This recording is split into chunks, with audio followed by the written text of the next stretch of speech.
తెలంగాణలో కొత్త రాజకీయం షురు అయింది. జాతిపిత ఎవరు అన్న దానిపై జరుగుతున్న జగడం నెక్స్ట్ లెవెల్కి వెళ్ళిపోయింది. ఎవరు జాతిపిత, ఎవరికి జాతిపిత అంటూ అధికార కాంగ్రెస్, ప్రతిపక్ష బీఆర్ఎస్ మధ్య డైలాగుల డైనమైట్స్ పేలుతున్నాయి. టీచర్ స్ట్రెచర్ అంటూ 2-3 రోజులుగా రచ్చలేపిన తెలంగాణ రాజకీయం ఇప్పుడు జాతిపితను కనిపెట్టే పనిలో పడింది. సీఎం రేవంత్ రెడ్డి, మాజీ మంత్రి హరీష్ రావు మధ్య జాతిపిత ఎవరన్న దానిపై నడుస్తున్న పొలిటికల్ వార్ పీక్స్ కు చేరింది. ఒక ప్రతిపక్ష నాయకుడికి మీరిచ్చే గౌరవం ఇదా?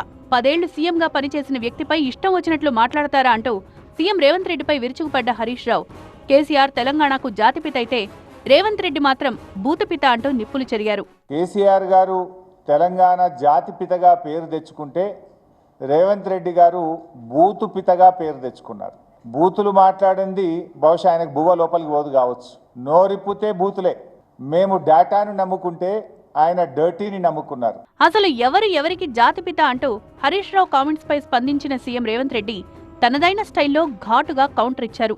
ఏ పదవి లేకుండా సర్వం త్యాగం చేసి ఈ దేశం కోసము, స్వతంత్రం కోసము, తెలంగాణ రాష్ట్రం కోసం సర్వం దారబోసిన కొండా లక్ష్మణ్ బాపూజీనో ప్రొఫెసర్ జయశంకర్ తెలంగాణకు జాతిపిత అవుతాడు తప్పితే నోరు తెరిస్తే అబద్ధాలు చెప్పేటోడు, తెలంగాణ రాష్ట్రాన్ని దోసుకున్నాడు, 100 ఎకరాల ఫామ్ హౌజులు కట్టుకున్నాడు, 1,00,000 కోట్ల రూపాయలు సంపాదించుకున్నాడు, టీవీలు పేపర్లు పెట్టుకొని అబద్ధాలను విషప్రచారం చేసేటోడు తెలంగాణ జాతిపిత ఎట్లయితాడని తాటి చెట్టులాగా పెరిగినాయని నేను అడుగుతున్నా.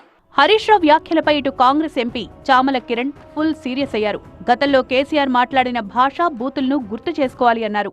హరీష్ రావు గారు, మీరు మనుషుల కూడా అర్థం కావట్లేదు.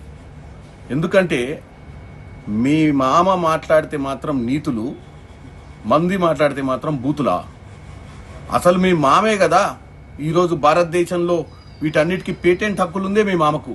మొత్తంగా మొన్నటిదాకా టీచర్ స్ట్రెచర్ అంటూ నడిచిన రాజకీయం ఇప్పుడు జాతిపిత సెంట్రిక్ గా రచ్చలేపుతోంది.